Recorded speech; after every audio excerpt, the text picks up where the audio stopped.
President Bongbong Marcos, who did not mince words when he came face-to-face with Chinese Premier Li Qiang and fellow ASEAN leaders today. He challenged them over disputes in the South China Sea, which he said hasn't eased any over the years. President Marcos wants the bloc to do something soon about it, starting with getting the Code of Conduct finalized at long last. Maricel Halili has tonight's big story. President Bongbong Marcos challenged Chinese Prime Minister Li Qiang and the rest of ASEAN leaders on day 2 of their annual summit in Vientiane.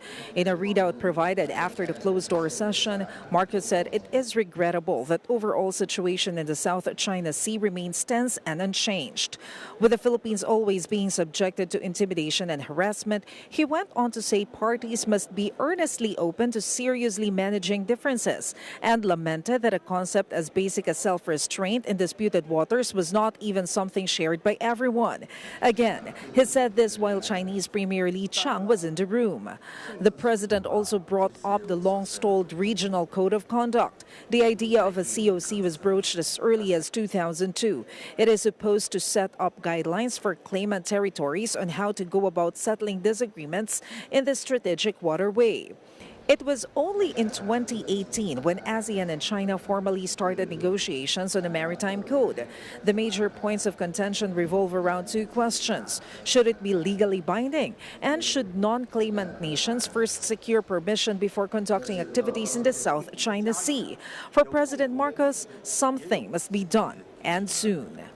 He also recounted before the Chinese premier and other ASEAN leaders incidents of the Chinese Coast Guard attacking Filipino vessels with water cannons.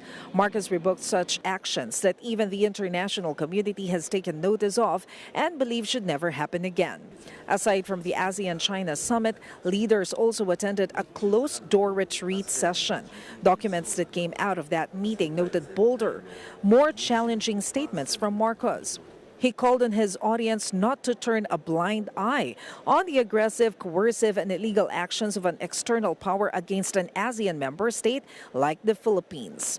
Such behavior, he said, is against the political and economic union's purpose of keeping the region together, adding that, quote, silence in the face of these violations diminishes ASEAN. Marcos reiterated that the Philippines is only after rules-based order.